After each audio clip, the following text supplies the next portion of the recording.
laawol kisal ko laawol peewal e ɓantal. أعوذ بالله من الشيطان الرجيم. بسم الله الرحمن الرحيم. احشروا الذين ظلموا وأزواجهم وما كانوا يعبدون من دون الله فاهدوهم إلى صراط الجحيم وقفوهم إنهم مسؤولون ما لكم لا تناصرون بل هم اليوم مستسلمون. الله تبارك وتعالى وي wonde nyalande dargal kanko Allahu jalla wa ala o yamiro e ɓeɗo malaikaɓe makko kamɓe malaikaɓe yoɓe moɓoy dendanigal ɓeɗo yimɓe ɓe tawata ko yeddunoɓe mo kanko Allahu jalla wa ala ɓe lundi oɗo sharia makko ɓe woni yimɓe ɓe tawata ko yimɓe toñuɓe kamɓe e dendangal noneji maɓɓe e nanduɓe e maɓɓe ɓe e ɗin bakkatuji ɗon ɓe naɓa ɓe kagiteli makko kanko Allahu jalla wa ala oɗum o wi uhshuru alladhina kanko tabaraka wa ta'ala o wi'a moɓe dendanigal ɓen ɓe tawata zalamu ko toñunoɓe ka gurdan aduna ɓe tawata ko toñirnoɓe hoore muɗum shirkangol mo kanko Allahu tabaraka wa ta'ala ɓe toñiri hoore maɓɓe yeddugol mo kanko Allahu jalla wa ala ɓe toñiri hoore maɓɓe lundagol yamiraɗi makko ɗin kanko subhanahu wa ta'ala ɓe toñiri hoore maɓɓe waɗɗitagol ɗiɗo haɗaɗi makko kanko Allahu jalla wa ala. Allah subhanahu wa ta'ala o wi uhshuru alladhina moɓe ɓen ɓe tawata zalamu ko toñuɓe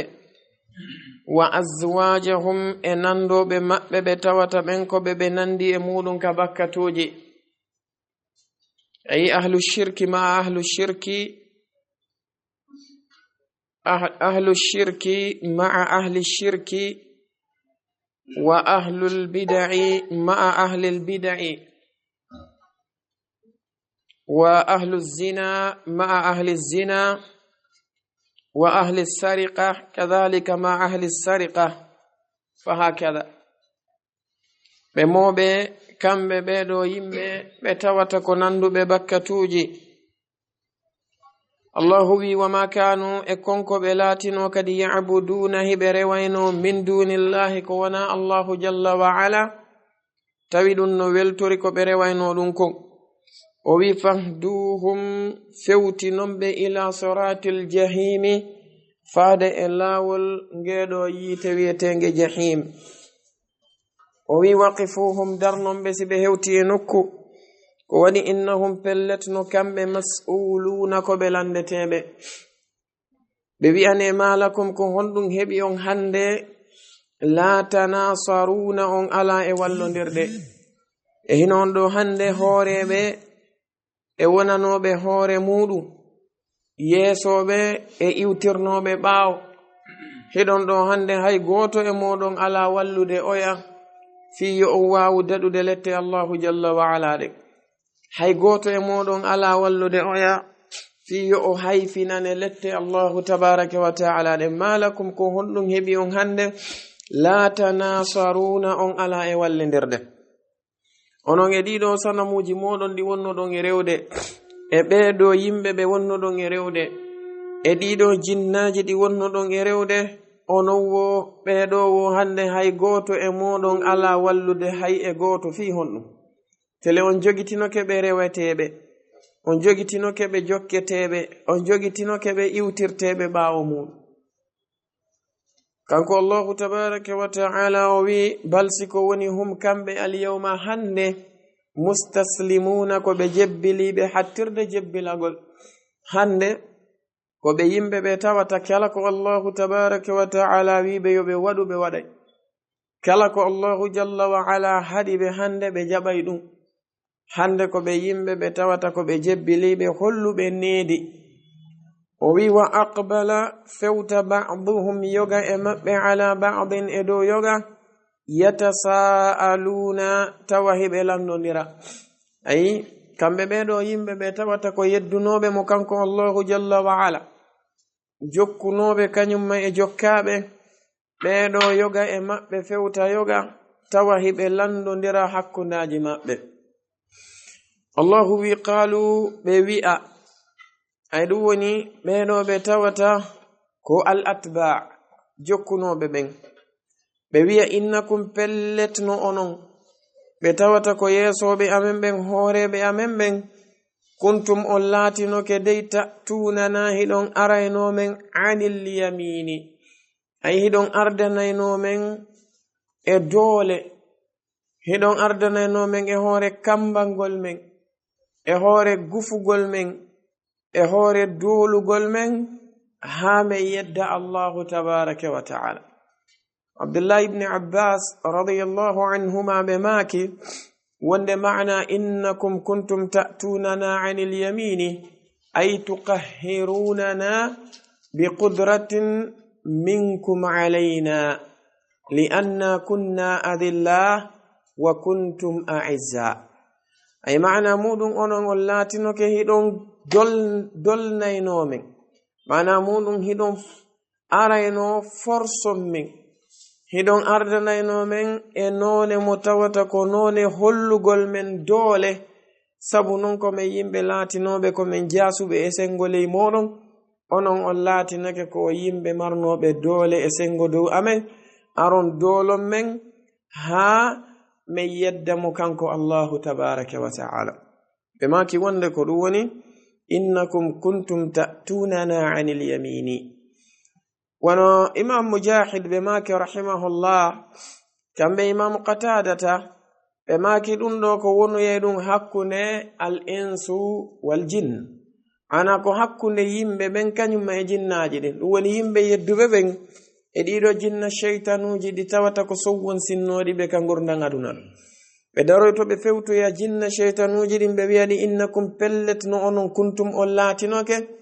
ta'tunana hiɗon ardanaynomen anil yamini. oɗo anil yamin imam mujahid ɓe maaki ay anil haqqi, mana muɗum hiɗon ardanaynomen e bange gonga on, sakko ɗon men e gonga on, sowwonsinon men, kaninanon men gonga on, hollon men wonde gonga on no satti himo metti jokkude. imam qatadata ɓe maaki ay min qibali alkhayri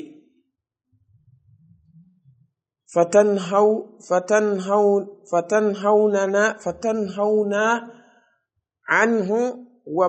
wa tubatti'una anhu, mana on laatinoke hiɗon aranaynomen e sengo oɗo gonga min qibali alkhayri fatanhawna anhu wa tubatti'una anhu, hiɗon ardanaynomen e bange ndeɗo moƴƴere, e bange kaɗo diina kala ko welayno allahu jalla wa ala kon, daro ɗon haɗon men ɗum ɗon e hoore ɗum kadi daro ɗon nenninon men e muɗum. si gonga ari sowwon sinon men nenna e jaɓugol on gonga, si min haɗama goɗɗum nenninon men sowwon sinon men ha men nenno e selugol konko men haɗaɗo. ɓe maki wonde ko ɗum woni maana innakum kuntum ta'tunana anil yamini. qalu kamɓe jokkaɓe ɓen ɓe wiya bal siko woni lam takunu on laatanoke tum mu'minina ko on gomɗinɓe, ko on bomɓe laatino, wana menen hay e hunde woni ko foluno on, ko hari on falano ka gomɗinde. ɓe wiya wama kana lana ko waɗi non laatananoki men alaykum e sengo dow moɗon min sultanin doole, en alano doole hay e fus e hoore moɗon, tawa men gufayno on woni men pooɗa on, men daasa on, men naɓa on e yeddugol allahu jalla wa ala, menen men alano ɗen doole e hoore moɗon. balsi ko woni kuntum on laatinoke qawman ko on yimɓe ɓe tawata taghin ko yimɓe bewɓe wonno ko yimɓe yawtuɓe keeri wonno. Ay ɗum ɗo sen ɗetti yaaruɓe ɓen wonde ko jinna sheytanuji ɗi woni ko jaaboytoɓe ɗum si fawano imam Mujahid e imam Qatadata ɓe makere non kandi jinna sheytanuji ɗin ɗi wiya ɓe wama kana lana minen nde latananoki min aleykum e sengo dow moɗon min sultanin doole wana mum hay goto e mum fokkitali ka juulirde min pooɗimo min wi o yaata hay goto e moɗon fontali jungo mum ittugol sadaka min pooɗi jungo ngon min wi o ittata goto e moɗon fokkitali hajju min wi o yaata goto e moɗon fokkitali duɗal o fokkitali bayana min haɗimo min sakkimo hay goto e moɗon daranaki ko Allahu tabaraka wa ta'ala yamir kon min feeñi e makko min hollimo doole min wi o yaata wama kana lana alaykum min sultan kono iblisu alayhi la'na e hoore muɗum khutba makko wonande yimɓe yitengen kono ngo woloyta kanko iblisu alayhi la'na Allah azza wa jalla o wi wa qala ash-shaytanu lamma qudiya al-amru inna allaha wa'adakum wa'ada al-haqqi wa wa'adtukum fa akhlaftukum wama kana liya alaykum min sultanin illa an da'awtukum fastajabtum li fala talumuni walumu anfusakum anko iblisu alayhi la'na o wi'ay pellet min mi alano doole hoore hay goto e mon dey ko woni tun mi dari mi noddi on mi cuɗani on bone on mi kaninani on moƴƴere nden mi sowwon sini on arɗon notiɗon lan kono hay goto e moɗon mi hollali ɗum doole an tawa ko doole an nden mi ɗettirimo mi cikkoymo e geddi ɗin hay goto mi waɗali ɗum hay goto kandi jinna sheytanuji ɗin ɗi wiyaɓe balsi ko woni kuntum on laatinoke qawman ko o yimɓe ɓe tawata taghina ko o yimɓe bewɓe ay yimɓe ɓe tawata ko yawtunoɓe keeri Allah azza wa jalla ɗi joni noon fa haqqa jojji alayna e sengo dow meɗen qawlu rabbina konngol joomi meɗen ngol jojji e hoore meɗen konngol joomi meɗen ngol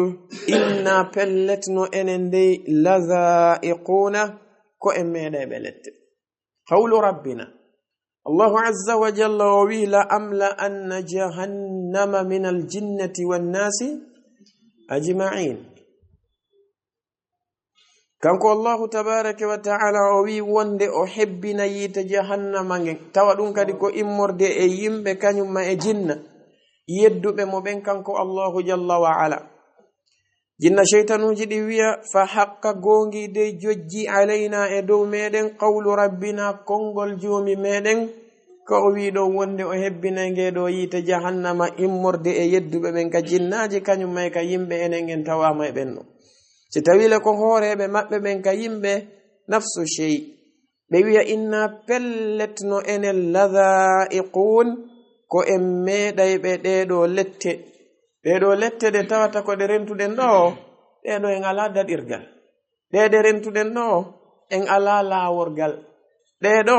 en ala bakitorde hay e wotere fiye wawu daɗude ɗe ko be meɗen ɗeɗo kamɓe hooreɓen ɓe inna fa aghwaynakum ko pellet men majjinino innano menen non kunna men laatike menen tigi ka aduna gawina ko men majjuɓe wonno ay maana muɗum fewndo wonnoɗen kan aduna min wonani on almami iwtirɗon ɓaawo amen min holli on laawi ɗi tawata ko tikkinayɗi joomi meɗen tabaraka wa ta'ala min holli on laawi ɗi tawata ko laawi halakuye min tindini on laawi ɗi tawata ko yaaruɗi yiite jahannam inna noon menen tigigoy kunna men laatinoke gaawina ko min majjuɓe wonno arina men feewuɓe wonno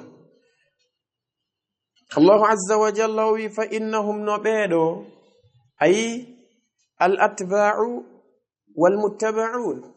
jokkuɓe ɓen kañumma e jokkaɓe ɓen fow yawma idin nden ñanden fil adabi kallette giiteli makko kanko Allahu jalla wa ala mushtarikuna ko ɓe kafayɓe ɗum wiyatake wonde ɓeeɗo ɓa hari kamɓe ko ɓe leyleyɓe ko ɓeeɗa wonno almamiɓe ɓen awa kamɓe e hoore maɓɓe ɓe daɗiray sabu ɗum ɗo la ɓe dendanigal maɓɓe madama Allahu azza wa jalla nelino nelaɓe e maɓɓe o tippinino defte e maɓɓe o holliɓe yoɓe jokku ɓen ɗon nelaɓe ɓe jogitoɗen defte ɗe o tippini e dow maɓɓe ɗon ɓe salike ɗum ɗon ɓe yeddi ɗum ɗon ɓe jokki ɓeeɗa ɓe tawata ko yimɓe sheytane ko tindini ɓe kon ɓe dendanigal maɓɓe ɓe kafuyeɗe ɗo lette non wontana ɓe nin simolanaɗe waɗi si Allah azza wa jalla o wi wonde walaw tara idh zalimuna mawqufuna inda rabbihim yarji'u ba'duhum ila ba'din alqawli يقول الذين استضعفوا للذين استكبروا إنا لولا أنتم لكنا مؤمنين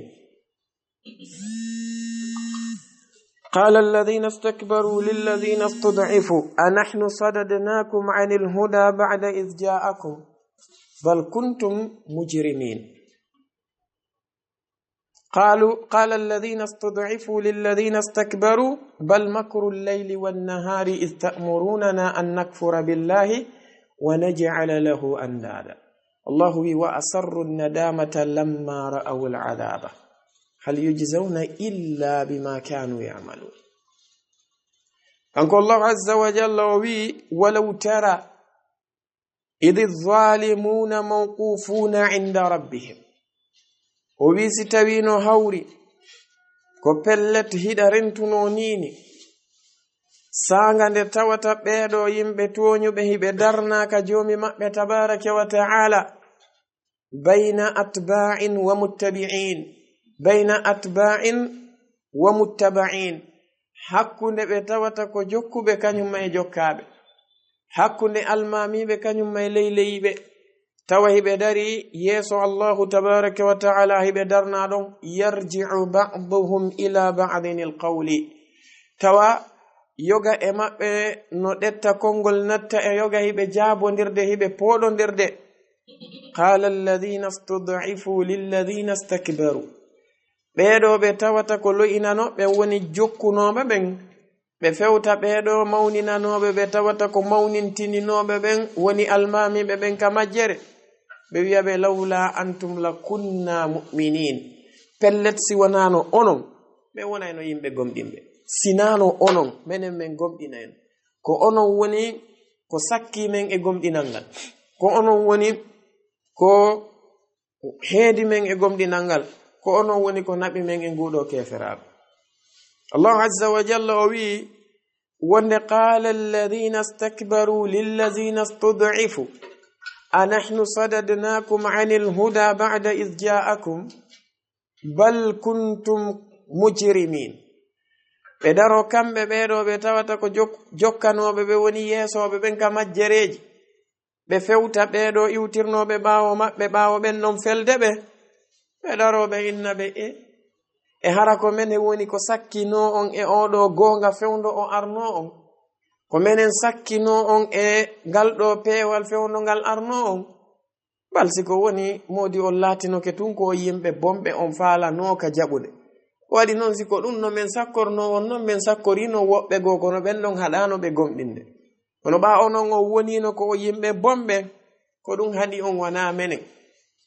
si ɓe gayni wolde ɗum qala alladhina istud'ifu lilladhina istakbaru bal makru al-layli wan-nahari idh ta'murunana an nakfura billahi wa naj'ala lahu andada ɓe wi'a hey ɓe lettihiɗon andani hoore mon pewje ɗe waɗayno ɗon ɗen jemma e ñalorma ardangol men sowwon sina men yo men salok ɗeɗo annabaɓe e ɓeɗo nelaɓe e ɗe defte ɗe ɓe addi e o gonga mo ɓe addi yo men jokku on ko onon jogiti ko baabiraɓɓen ardi e muɗum kon ko baabiraɓɓe wonduno e muɗum kon fewno yamirayno ɗon men yo men yeddu Allahu azza wa jalla min kafida e makko kanko Allah subhanahu wa ta'ala jomi me wi wa asarru nadamata lamma ra'aw al'adaba si ɓe yi lette ɗen on sati ɓe suuɗa noon nin seɗen ta ala ko ɓe waawi tawa ala ko ɓe waawi ɗum ɗo ko hunde nde tawata ko hollay ɗum en wonde neɗɗo kala neɗɗo si tawi hawri heɗa faala wonde neɗɗo mo tawata ko a neɗɗo hisuɗo ko ya eto hattirde etagol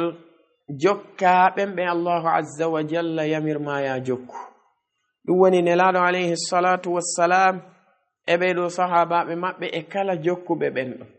kala mo tawata ko lundiɗo ɓen ɗon si a jokkimo ko nin se heɓoyta yawmal qiyama si a jokki ɓen ɗon heɓa yurmede Allahu tabaraka wa ta'ala, heɓa ko wiyete ko welo welo makko. waɗi kanko Allahu ko ɗum o ɓangi nani in ka Qur'an o wi was-sabiquna al-awwaluna min al-muhajirina wal-ansari walladhina ittaba'uhum bi ihsanin radiyallahu anhum wa radu an wa a'adda lahum jannatin tajri tahtaha al-anhar. Ono si tawi hawri a jokki ɓeeɗo yimɓe majjuɓe e hino alhaali on ka yaltoyta ɗum, hino alhaali on ka yaltoyta ɗum.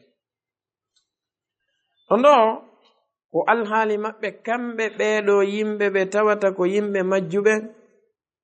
hakkunde almamiɓe maɓɓe e jokkanoɓe maɓɓe ɓe felindiroya yawmal qiyamati hattirde felindirgol, hattirde felindirgol. ko ɗum jom meɗen tabaraka wa ta'ala o holli en wonde fii kala ɓe felindiroyi ɓeeɗo ɓe tawata ko jokkunoɓe ɓen ɓe addi hujjaji maɓɓe ɗin wonde ko ɓeeɗaɓe jokkuno ɗum dandataɓe kamɓe lette makko ɗen. fa innahum pelletno kamɓe ɓe dendanigal maɓɓe yawma inen leññanden fil azabi ka lette mushtarikun ko ɓe kafoyayɓe lette ɗen. wala e hoore ɗum yatabarra'u ba'duhum min ba'din. yom meɗen tabaraka wa ta'ala ko ɗum o wi tabarra alladhina tubi'u min alladhina taba'u wa ra'aw al'adaba wa taqatta'at bihim al-asbabu wa qala alladhina taba'u law anna lana karratan fanatabarra'a minhum kama tabarra'u minna kadhalika yurihim Allahu a'malahum hasaratin 'alayhim wama hum bikharijina minan nar. Enon ninse ɗe tawana foyta ɓe ninsay sanga ka tawata ninse ɗe nafata ɓe daro ɓe wi'a ɓe wonde inna kunna lakum taba'a fa hal antum mughnuna anna min adabillahi min shay'in. menen men laatinoke ko onon men jokkuno yo non e hino on e hino men e hino yiite ka fokkituɗen non ene onon hande o waaway men duncande gokkun e lette Allah azza wa jalla ɗe pelletle ko onon men jokkuno. qalu law hadana Allahu la hadaynakum ay ɗo kadi fa aghwaynakum inna kunna ghawin. Allahu wi inna pelletno menen nde kadhalika wano men siforani on ɗo ni ko ni tigi naf'alu woni ko men huwirta men gollirta bil mujrimina ɓeɗo yimɓe bombe. ɓeɗo yimɓe ɓe tawata ko bombe ɓe sali kaɗo diina islam ɓe sali ndeɗo qur'anare ɓe lundi nelaɗo alayhi salatu wassalam ɓe suɓi ko wiyete shirku kañum may keferankaku e bid'aji e zinaji e yaro beere e fimo sigareti e tappugol karte e ñamugol riba e ko nandi e sifaɗin peeji. Allah azza wa jalla wi wano men siforani on ɗo ni ko ni men huwiroyta ɓe yawmal qiyama. ɓe wiwe e malaikaɓe yomuɓe uhshuru alladhina zalamu wa azwajahum wa ma kanu ya'buduna min dunillahi fahduhum ila siratil jahimi waqifuhum innahum mas'ulun. o wi innahum pelletno ɓe kanuɓe laatinoke ka aduna idha qila lahum si tawi hawri ɓe wi'ananoma la ilaha illa Allah wonde yoɓe wi'u reweteɗo e gonga ala handuɗo e dewal foddi e maggal siwana Allahu azza wa jalla goto. si ɓe wi'ananoma wonde yoɓe wowlugol ɗo konngol barkinagol konngol teddugol ɓe fiɓa ngol ɗo konngol teddugol barkinagol ka ɓerɗe maɓɓe ɓe gollitira kañum ngol ɗo konngol jomi ɓe wi yastakbiruna ɓe mawnintinotono. si ɓe wi'ananoma wonde la ta'budu ghayra Allah la tushriku billah la taj'alu lillahi andada wala tad'u ma'ahu ghayrah wahidu Allah tabaraka wa ta'ala o wi yastakbirun ɓe mawnintintono. no heewi kuffaru Quraysh ɓe mawnintinino moƴa janelaɗo alayhi salatu wassalam noddunoɓe ila hadihi alkalima almubaraka nde ɓe makarnoɓe qulu la ilaha illa Allah ɓe wi wonde aja'ala al-alihata ilahan wahidan inna hadha la shay'un ujab. istakbaru ɓe mawnintinare nde tawata ko mawnintinare lorrayde ɓe nde nafataɓe few. o wi wa yaquluna ɓe daroɓe wi'a a inna e hara menen la taariku komin tertoray ɓe accitira alihatina reweteɗi amen ɗin li sha'irin fii neɗɗo yimowo mo tawata majnunin ko feetuɗo.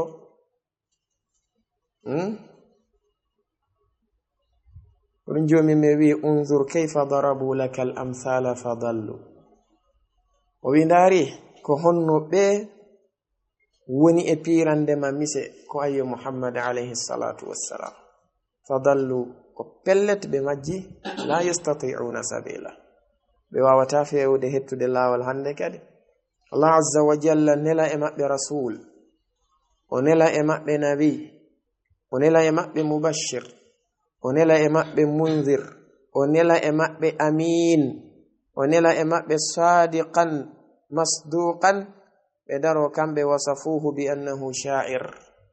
wa annahu majnun. kono jomi mi wi ma yuqalu laka illa ma qad qila lirrusuli min qablik. andu dey wowlantake ma ɗo siwana konko tawata nelaɓe attiɓe maɓen ɓe wowlananoma. kadhalika ma arsalna min qablika min rasulin illa qalu sahirun aw majnun. jomi men tigi wi atawasaw bihi bal hum qaumun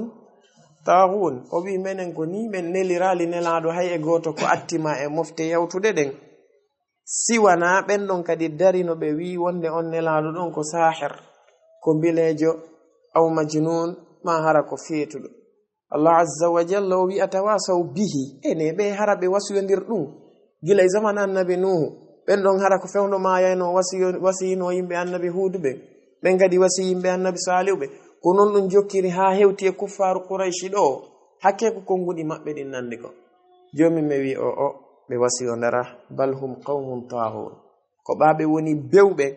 ɓe fof maɓɓe ko goto ɓe jokki woni iblisu alayhi la'na. o longini ɓe konguɗi ɗi tawata ko konguɗi gooti. o waɗi alkufru ko milla wahida. ay jom menen tabaraka wa ta'ala o wi kadhalika qala alladhina la ya'lamuna mithla qawlihim. ko ni tigi ɓen ɓe tawata kadi ɓe andano, ko ni ɓen kadi wowlirno sifa ko ɓeɗo wowli ko. sifa ko ɓeɗo wowli ko. nelaɗo alayhi salatu wassalam ɓeɗo heferaɓe sifori ɓe ni ɗiɗo sifaji ɗi tata ko sifaji bonɗi. jomi meɗen rutti o wi wa ma allamnahu shi'ra wa ma yanbaghi lahu. menen men andinali dey muhammad alayhi salatu wassalamu gimi. ɗum noon kadi ɓe handa e ɗum, ɓe fodda e ɗum few ko wiyete nyama kala yagal. ɗum no e bange kamɓe hiɓe e bange ɓurɗo woɗɗude ɗum ɓe fodda e mum. allahu wi wa ma sahibukum bi majnunin. o wi o wondiɗɗo mon mo wonduɗon e mum ɗon, o wana feetuɗo ni, o wana o feetuɗo ni. waɗi si o wi ma anta bi ni'mati rabbika bi majnun, ɓawo wondude nun wal qalam wa ma yasturun. kanko allah azza wa jalla o wodiri karambol hoɓɓe wi wonde ko none karambi ɗin fof o faande. wama yasturuna e dendanigal kadi ko tagore nde windirta karambi ɗin ko hoɓɓe wi koko malaika ɓe windirta ko. kanko allah azza wa jalla o wodiri ɗum ɗo ha gasi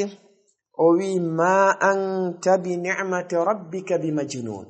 o wi pellet am muhammad alayhi salatu wassalam, a wonali dey wondude o nema mo jomi ma okkuma ɗo ko a feetuɗo. miɗa woɗɗodiri ɗum na ɗum few. ko waɗi kanko allah tabaraka wa ta'ala o waɗi ɗo kadi raddu. ay laysa al amr kama yaqulun bal jaa bil haqqi wa saddaqa al mursalin. ay bal siko woni gonga on jaa, kamɓe nelaɗo alayhi afdalu salati wa azka taslimi, jaa ɓe ardi bil haqqi e oɗo gonga, wa saddaqa ɓe gongini kadi al mursalina dendanigal nelaɓe ɓe tawata ko nelaɓe aditinoɓe ɓe ardi kamɓe nelaɗo alayhi salatu wassalam e qur'anare nde tata ko gonginde ko annaba ɓen addi kon kamɓe kadi ɓe gongini ɗum. waɗi jom meɗen tabaraka wa ta'ala o wi wonde walamma ja'ahum rasulun min indillahi musaddiqun lima ma'ahum nabadha fariqun min alladhina utul kitaba kitaba allahi wara'a dhuhurihim ka'annahum la ya'lamun wattaba'u ma tatlu ash-shayatin. Nelanon alayhi salatu wassalam, Allah azza wa jalla wi walamma ja'ahum rasulun min indillahi musaddiqun lima ma'ahum. Ko wana non o wiri qur'anare nden o wi qul man kana aduwwan li jibril fa innahu nazzalahu ala qalbika bi idhnillahi musaddiqan lima bayna yadayhi wa hudan wa bushra lil mu'minin. Qur'anare nden e hore mudum ko nde gonginde ko attinde ko o wi walamma ja'ahum kitabun min indillahi musaddiqun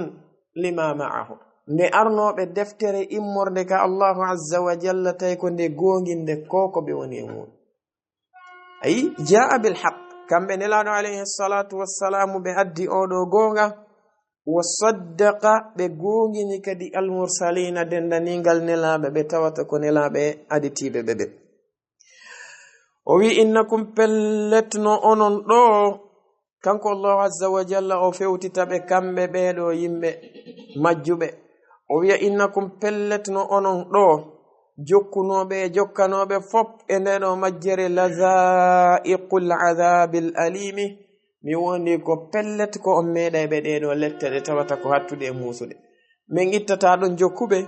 min ittata ɗon jokkaɓe. On dendanigal moɗo wana kafunoɗon non ka majjere ko non kafirton hande kadi e ɗeɗo lette. Kono wama tujzauna e hoore ɗum o yoɓatake kadi illa ma kuntum siwana konko laatino ɗon ta'maluna hiɗon golla. Allah azza wa jalla la yazlimu nnasa shay'a. Kanko Allahu jalla wa ala o toñata yimɓe ɓen hay e hunde. Fi ɓe yeddi koko ɓe bonni konko yeru ɗum ɓe yoɓete. Fi ɓe bonni ɓe yeddimo kanko Allahu jalla wa ala ko yeru ko ɓe bonni kon ɓe yoɓete. O ɓeydantaɓe e hoore ɗum ko ɗum waɗi ñalande dargal kanko Allah azza wa jalla o wiya la zulma al yawm. Tooñe ɗum ala hande, tooñe ala hande few. Ay ñawowo on o tooñata. Ko waɗi noon neɗɗo on si ari ko a wona halfinede ñawugol hoorema. Allahu wi wa kulla insanin alzamnahu ta'irahu fi unuqihi wa nukhriju lahu yawma alqiyamati kitaban yalqahu منشورة اقرأ كتابك كفى بنفسك اليوم عليك حسيبا كفى بنفسك اليوم عليك حسيبا كنون كرمو كبن بماكي لقد أنصفك من جعل نفسك عليك حسيبا قم دي نون دي اهد مادا جوغي تانيكي ما نون الهاتر دي نون دوغل كلا ويودو مكاري نياو هورما ونامي نياو تما هند دي نياو هورما nun dal buray non nun dal burata neɗɗo holle ñaawa hoore makko. Kamɓe bomɓe ɓe wo shahidu ala anfusihim annahum kanu kafirin fa'tarafu bi dhanbihim, ɓe daroyo kamɓe tigi ɓe ya fa'tarafna bi dhunubina, ɓe girritike bakkatuji amen. ɗum waɗi neɗɗo koko jomi me wi kon wonde wama tujzauna illa ma kuntum ta'malun. O yoɓatake dey siwana konko laatino ɗon hiɗon golla. Kanko Allahu azza wa jal o waɗi istisna. Ulama ɓe maki wonde innakum ladha'iqul adhabil alimi wama tujzauna illa ma kuntum ta'malun. Allahu azza wa jalla o fewtoya woni yimɓe ɓen fof ka darngal ka arasatu sa'a, ka tande darngal ɗo yimɓe ɓen fop, mu'minuhum wa kafiruhum, muslimuhum wa mushrikuhum. Kanko Allahu azza wa jalla o wowla o wiya innakum ladha'iqul adhabil alimi wama tujzauna illa ma kuntum ta'malun illa ibadallahi almukhlasin. O waɗi istisna. Siwana ɓen jiyaɓe Allahu azza wa jalla ɓe tawata ko laɓɓinano ɓen ɓe Allah azza wa jalla laɓɓini ɓe. Sen daarile Iblisu alayhi la'na pellet, kanko kadi ko foduno kon o wi'i wonde ko daɗoyta wo ko ɓen ɓe tawata ko ibadallahi almukhlasin. O wi la ughwiyannahum ajma'ina إلا عبادك منهم المخلصين كبيدو توني ممجنتا الله عز وجل أوي إنكم لذائق العذاب الأليم وما تجزون إلا ما كنتم تعملون إلا عباد الله المخلصين والودي ولقد صدق عليهم إبليس وظنه فاتبعوه إلا فريقا من المؤمنين إلا فريقا من المؤمنين وبي إلا سونا عباد الله بنجيا بالله المخلصين بتوتك لبنا نؤمن أي بن الله جل وعلا لبنا أولئك بندون دي كم لهم نوودني به هند رزق أرسك متوت معلوم كو أرسك أندار إمام قتادة بماكي يعني الجنة كان الله عز وجل كو فاندي دو كو الجنة arsike mo tawata ko arsike andaado ben don kambe ko dum wodani be hande jomi me wi fawakihu dun non ko muyanteje bi maana be arsike te muyanteje de tawata ko muyanteje welde be wowa meedu de sifa modon kan gordan aduna do fiw ko wadi non ibn abbas be maki wonde la yashbahu يعني شيء مما في الجنة ما في الدنيا إلا في الاسم بما كي على هاي هونde ko woni ka aljanna tawanon nandi e ko woni ka aduna do kon sina inde sina ma danki ka aljanna e danki ka aduna do ko inde sina ma sonnajo ka aljanna e sonnajo ka aduna do ko inde tumbe nan si inna ma lamu ka aljanna e lamu ka aduna do ko inde tum si innama nyameteno o way wono o way si o wawlama fi makko ka aljanna e ko woni ka aduna ga kon ko inde tu no mari dalil on kon nelado alayhi salatu wassalam be maki lamma khalaqa Allahu jannata adnin ja'ala fiha ma la 'aynun ra'at wala udhunun sami'at wala khatara ala qalbi bashar bemakinde Allah azza wa jalla taguno aljanna luttalon o wadi der ton ko tawata yitere bi adama meeda yiwde idan sai e do sonnajo enna sonnajo ka aljanna ko goto bala aynur ra'at yitere manen ko meeda yide wala udhunun sami'at o wadi ton kadi hitoji weldi e kanyu rewbe wonbe ton ben ko be mantata be wacca modibbe mabbe ben kongudi weldi di tawata nuru meeda hedade no jeeha ko wadi nder ton ko tawata yani ko tawata o hedintino yeybe ka o naninaybe kambe yimbe aljanna ben ko tata kambe yimbe ben be meeda nande dum woni hon dum kanko Allahu jalla wa ala o yewto yeybe be nana no gombo wadan non wa annabi Musa enelado alayhi salatu wassalam ko be rodi do hebi be Allahu jalla wa ala yewtidi e mudun tawi nantino wala kunema annabi Musa dum heden andi nelado alayhi salatu wassalam de Jibril alayhi salatu wassalam senani nobe do yobe senano waqtuji din be hewtoy e nokkure Jibril alayhi salatu wassalam holli be wonde kanyum feƴƴata dum kambe yobe feƴƴo Allah azza wa jalla bannitibe ha o hewtini be don e nokkure kanko jalla wa ala o yewtidi enelaado alayhi salatu wassalam ko be yewtidi don ko fu o jonni be waqtuji 50 be tippudi majjaabe tay annabi Musa ka samana yabo annabi Musa landibe ko be waddi be janti annabi Musa maki mofte maden tenata dum yawjeje Allah azza wa jalla o yaha yilto ko be onno wadde dum wona kambe Jibril wondu non ko huune le tawata kanko Allahu jalla wa ala ko wadi ka nder aljannaji konko sifa mu alaka aduna do sinaka inde ka inde rek ay fawakihu muyanteje wa hum kambe non mukramuna ko be teddintebe de be ano jasine to kambe be teddinebe de be ano loje to e diye wulde de hibbe e hoore mabbe e hoore dum be fubbine e majje kani ɓeɗo kamɓe walakum fiha ma tashtahi anfusukum walakum fiha ma tad'un ko kala ko welata wonki maɓɓe kinko ɗum ɓe heɓata nder kala ko ɓe landi kadi ɓe hendinte ɗum non nder da'wahum fiha ko subhanaka allahumma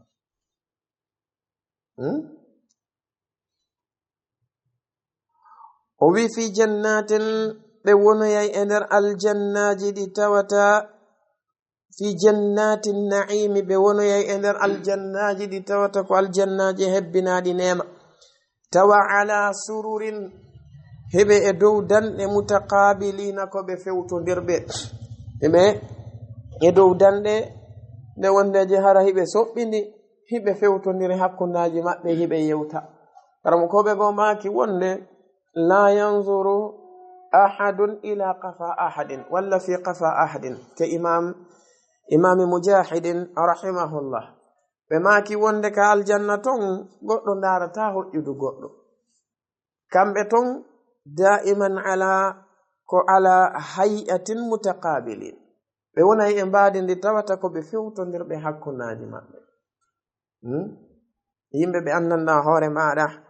ko ɓe yimɓe ɓe Allah subhanahu wa ta'ala waɗi giggol e welo e weltare e yiɗidirgol hakkunaji maɓɓe waɗi hay goto natta ton tano munani oɗa wa naza'na ma fi sudurihim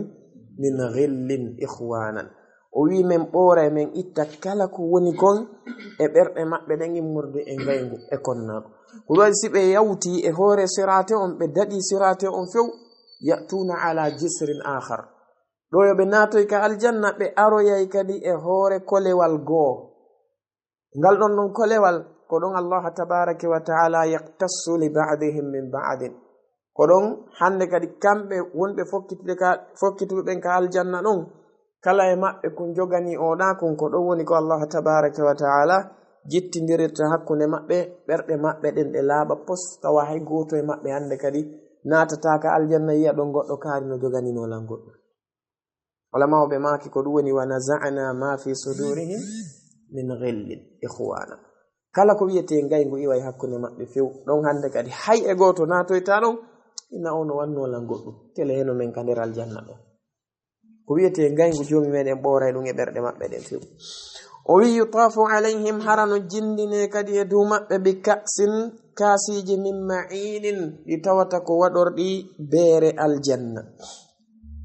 baydaa beere nde tawata ko rawnude pen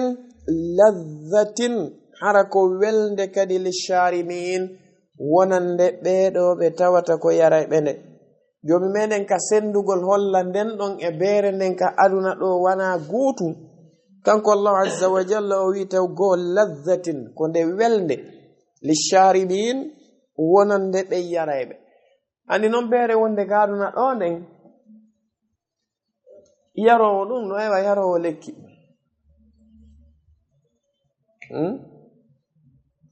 yarowo lekki si fuɗɗike yarde lekki ko pellet sina de hara ko lekkele waɗanaɗe ɗum aɗen ko welnata ɗen kono lekkele gono woodi ɗen andi asli lekki kanko no haaɗi neɗɗo on ko honɗum yarirta ko ɓa ala feere ko ɗum ɗon woni yarirde fiyo ndikku jonno yarowo beere e hoore muɗum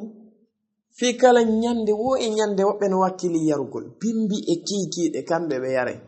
kono ko pellet na do fiisino weli ko waɗi yarowo beere ko ɓuri heewde kon o maɗɗoto tun o ɓiññe ngolli wela a pellet kala ko weli sa fuɗɗike yarde a ɓiññata woɓɓe no woodi maɗɗagol maɓɓe e honkugol horde wona e gootu sabu tawde surti taw joɗoyke ka ɗuure dow ko sofi kon woɓɓe kadi honka ɓernde nde sabu ko woni feƴƴude kon e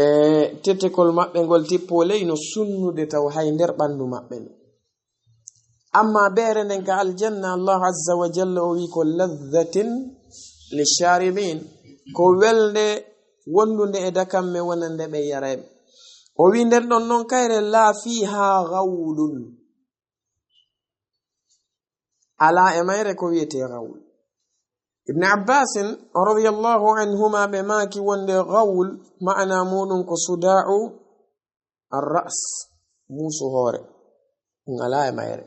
bere la kharande bere nden ka aljanna neddo yarata nde a hore musam bere aduna non ko piiji ndan go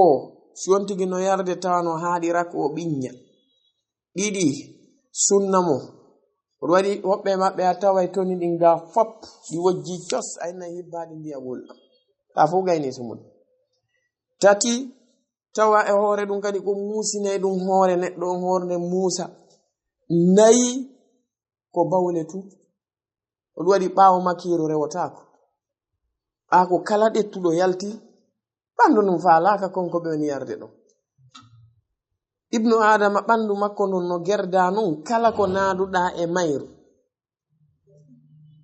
ko sindironki fere mundo si tawi tun hawri pellet moƴƴanandu do etoto dunyugo ko sindironki fere o do ay kural goddo fella singal naati masalan e koyngal makko wodi wana koy kuroy koy tawata ko kuroy koy be wanyirta cartouche woyki andin non sa felli sako to woni wobbe no yaha ka laptane be ittane yeru ya koy gokkoy ron kayitede nana neddo on tigi no innanu musudem kono yarata non bandu dum dunyirta koy ha koy yalta na hore makko pero be tawata ko yaray be bere ko sifadi do piiji ko bawlugol wattude mudum non joni bonugol haqqille mumde yenna mo hana yennude jalana mo hana jalande aybina mo hana e binde piya mo duwaga piwde e ko nande sifadi piiji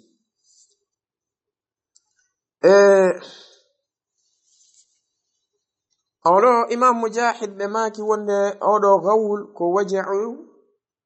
al-batn musi ndi reedu dum woni musu reedu mana ala e bere nden ka aljanna ko wiete ko musu reedu imam qatada gambe be mobe nerde didin non suda'ur ra'si wa waja'u al-batn be maki ko musu hore kanyum ma e musu reedu fu amma imam suddi kambe be maki wonde dum don ko al-ightiyalul uquli yani waylugol haqqille de andi bere nden ka aduna do Allah azza wa jalla sammaha khamran karmo ko be maki summiyatil khamru bil khamri li annaha tughatti al uqul ko wadi ha bere nde wi'a bere ne wi'a khamru ko suddata doni maana mun ka halara ko sabu tawde sudday haqqille yimbe ben si tawi hawri be yarin daren tiggare ko ndo wi'a khimar ka sabu ko ne tiggata nde suddata hore nden ko bere nden wi'a bere nde wi'a khamr sabu tawde nde sudday haqqille de kanko Allah azza wa jalla o wi wala hum wana kambe kadi anha e kanyun den don bere yunzafuna woni ko be ittete e mayre ona wala hum wana kambe anha e on don aljanna yunzafun woni bi maana ko be ittete be yaltine e nder don aljanna ala bal ko be luttintebe ka nder aljanna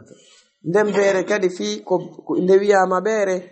be jattataake e mayre nde jattataake e mabbe tuma haaji mabbe yani mo be detta be yara sulintabe musintabe hore musintabe reedu bal beyda be woni neema o wi wa indahum no ka mabbe don kadi qasiratu tarfi ay wa indahum ma'na mu wa ma'ahum no wondi e mabbe sonnabe be tawata qasiratu tarf ko rabbidu be darbe daiman Allah azza wa jalla yasifu nisa al-jannati bi hadhihi sifa qasirat at-tarf ma'na mudun kambe ko yondinoray be modibbe mabbe be haaju mabbe ala e gorko go on don kanyun no yoni be ko wana non worbe ben ton kadi yondinoray rewbe mudum ben haaju mabbe ala wobbe go ben don no yoni be amma bantagol don daray modi kari no laba ma bengu kari jogo jaka no laba la Allah azza wa jalla no okkuma be tawata ben do yonima yandaru goddo go o wi wa indahum no wondi e mabbe ton qasuratu tarfi rabbidu be darde be tawata in ko be sembu be gite lababe gite ko dum be wira hurun ain karmo koɓe maaki hur alhuwara mana muɗum ko daneɓe rawnuɓe jalbuɓe sal sabu ɗum ɓe wira alhuwara mana in ɗum ɗon ko wasfun li ayunihinna ko sifagol gite maɓɓe nen karmo koɓe maaki koɓe dahmatul ayun ɓe mana sembuɓe gite jamilatul ayun labaɓe gite allahu wi ka annahunna wayti kamɓe baydun maknun koɓe wofonde nde tawata ko somande ay nokkugo wiye tun hurun in hur ko wasfun li abdanihinna in ko wasfun li ayunihin ɗo o wi qasuratu tarfi in ay wasafa ayunahunna amma wasfu abdanihinna faqala ka annahunna baydun maknun o wi si a yi'iɓe hakke ko ɓe rawni hakke ko ɓe jalbi hakke ko ɓalli maɓɓe ɗin henti hiɓe waywa wofonde somande ndi wofonde si nde ɗettama nde somama tawaka ka jungo mematande hendu ala nde wifude si a ndari nde a tawai nde laba moƴƴa tawde laba moƴƴa ɗoɗi jom meɗen azza wa jal nokkugo o sifiɓe o wi ka annahunna alyaqutu wal marjan o wi si a yi'iɓe a sikkay ko kanŋe yaqut kañum may kanŋe marjan ka rawnugol maɓɓe e ka jalbugol maɓɓe ɗo addi hasinelaɗon alayhi salatu wassalamu ɓe maaki wonde sonnajo gooto jiyaɗo e sonnaɓe aljanna ɓen kanko sonnajo on si tawi hawri o feeñi e ɗanɗo gurdan aduna ara o yaltitirka hedde funnange tun ɓe maaki urgol makko ngol kanko tun hewta e nder aduna on o dendanigal makko hara ko urateri makko ni ala jottoɗo e nokkure sina hewta en ɓe maaki jalbendi makko nden bonnitay jalbendi nange ngen kañum may jalbendi lewru ndu e hadis goɓe maaki haysi o ɓornike coñci ɗi tawata ko coñci 90 o towidiriɗi o watto arano o watta ɗi mum haɗi timma ɗi 90 hakke ko o jalbi kon haɗata yi'a mbuso makko ngonka nder ƴiye sabu ko o jalbi kon ɗum waɗi sayi goɗɗo no perda tan ɗo e fi rewɓe aduna ɓen no bonnama diina no fawama shirku no fawama yeddugol Allah no fawama bid'aaji a ndaari ɓen ɗon a hilnike ɓen ɗon haa ɓe to laawi kema aray fima boni ko ɗum woni ko joomi mi wi kon attastabdiluna alladhi huwa adna billadhi huwa khayr o wi ene onon o wattitay ko ɓuri e jasude kon e kon ko ɓuri e mawnude ko ɓuri teddude ɓuri moƴƴude ko e aya goo wi bi'sa lizalimina badala toñoɓe ɓen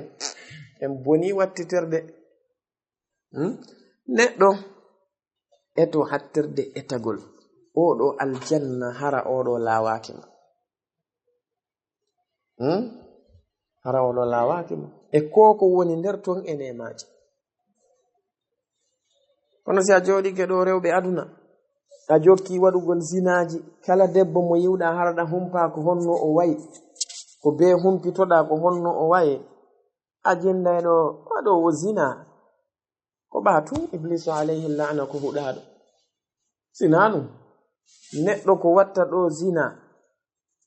o gayna yeru tun yo ndiyam makko ɗa yaltu shahu makko on iwa few lanni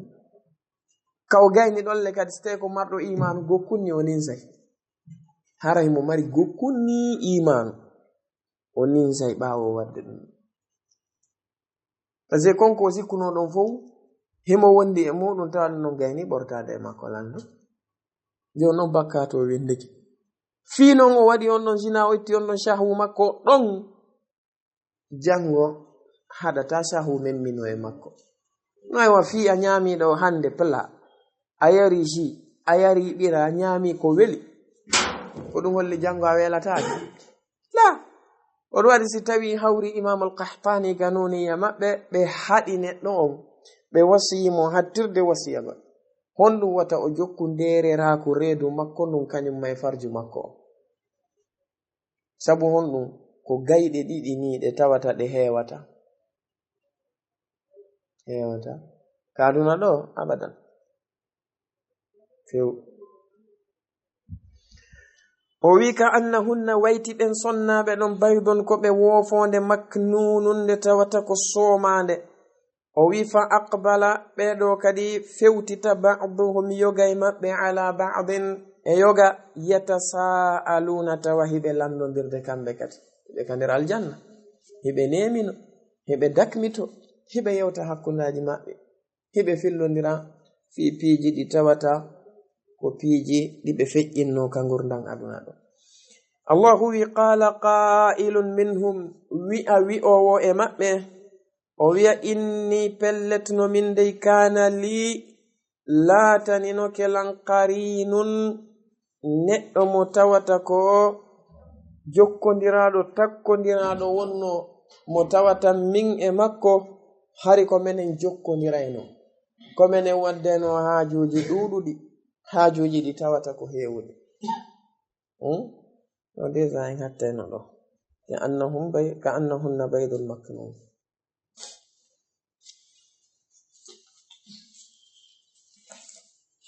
o wima lakum ko honɗum heɓi on latanasaruna on ala e walloderde hande hakkunde jokkuɓe kañumma e jokkaɓe o wiya balsi ko woni hum kamɓe alyawma hande mustaslimuna koɓe jebbiliɓe hattirde jebbilagol wa aqbala fewta ba'duhum yoga e maɓɓe ala ba'din e dow yoga yatasaaluna hara hiɓe landodira qalu kamɓe jokkunoɓe ɓen ɓe wiya innakum pelletno onon ɓeɗoɓe men jokkuno kuntum on laatinoke ta'tunana hiɗon ardanayno men anil yamini e hedde doole foolon men daroɗon ardanon men e hoore doolugol men yo men yeddu allahu azza wa jal on ko firo ibne abbas innakum pelletno onon kuntum on laatinoke ta'tunana hiɗon arayno men anil yamini e bange moƴƴere nden e gonga on sakkoɗon men e muɗum aybinon ɗum ɗon wurton men itton men e ɗum woni firo imam mujahid imam qatada qalu kamɓe jokkanoɓen ɓe wiya bal siko woni lam takunu on laatanoki tum mu'minina ko on gomɗinɓe wanno wama kana lana laatananoki men alaykum e dow moɗon min sultanin doole bal siko woni kuntum on laatinoke qawman ko o yimɓe taghina bewɓe fa haqqa alayna gongi e dow meɗen qawlu rabbina kongol joomi meɗen ka o wiɗon o hebbinay ngeɗo yiite tawa ko ɓe yedduɓe mo e morde yimɓe e jinna inna pelletno enen ladha'iquna ko en meeɗayɓe ɗeɗo lette fa aghwaynakum min majjini on ka gurdam aduna inna menen non tigi goy kunna men laatinoke gawina ko men majjuɓe wonno allahu wi fa innahum pelletno ɓe yawma idin den nyanden jokkuɓe e jokkaɓe fu fil adabi e lette ɗen mushtarikuna ko ɓe kafoyeɓe e majje innano menen de kadhalika ko wanoni tigi naf'alu woni ko men huwirta bil mujrimina ɓeɗo bomɓe o wi innahum pellet ɓe kanuɓe laatinoke ka gurdan aduna idha qila lahum si tawi hawriɓe wi'ananoma la ilaha illa allah wowlengol ɗo konngol barkinagol fiɓolngol gollitirongol yastakbiruna ɓe mawnintintono wa yaquluna ɓe daroɓe wiya a inna e hara menen la tariku ko men tertorayɓe alihatina reweteɗi amen ɗin li sha'irin fi yimowo mo tawata majnunin ko feetuɗo allahu wi woni raalino ɓe wowliri noon bal siko woni ommo ɓe woni sifade ɗum jaa o ardi bil haqqi e gonga on wa saddaqa o gongini kadi almursalina ɓeɗo nelaɓe ɓe dendagal maɓɓe allah azza wa jalla o wiya innakum pelletno ono ladha'iqul adhabil alimi ko on meeɗayɓe ɗeɗo lettede tawata ko hattude e musude wama tujzauna on yoɓatake non de illa ma kuntum siwana konko latinoɗon ta'maluna hiɗon golla illa ibadallah ay ko on meeɗayɓe lette ɗen siwana ɓen jiyaɓe allahu ɓe tawata almukhlasina ko laɓɓinaɓe ɓen ɗon ulaika kamɓe lahum no wodani ɓe risqun arsike ma'lumun andaɗo ɗum woni aljanna o fawakihu e muyan ɗum ko muyanteje ɗe tawata koɗe ɓe neminoto ka aduna ɓe ittiro ɗum muye wahum kamɓe mukramuna ko ɓe teddinteɓe fi jannatin na'imi e nder aljannaji ɗi tawata ko hebbinaɗi nema ala sururin ɓe wonay e dow dande mutaqabilina hara ko ɓe fewtodirɓe yutafu alayhim jindine hakkunde maɓɓe kadi bi ka'sin kasiji ɗi tawata min ma'inin ko waɗorɗi beere aljanna bayda ande tawata ko rawnude pen ladhatin welde ƴem kadi lisharibina wonande ɓe yarayɓe la fiha ala e mayre gawlun musu hoore e musu reedu e bonnugol haqqille wala hum wana kamɓe anha e nden beere ɗo yunzafuna woni ko wippete itte e mayre woni ko dirtinte e mayre wa indahum noka maɓɓe ton kadi ɗum woni bi ma'ana wondoyay e maɓɓe qasoratu tarfi sonnaɓe ɓe tawata ko raɓɓiɗuɓe darɗe inun labaɓe gite sembuɓe gite ka annahunna wayti kamɓe baydun ko ɓe wofonde maknunun somande sabu rawnugol maɓɓe e jalbugol maɓɓe laawol kisal ko laawol peewal e ɓantal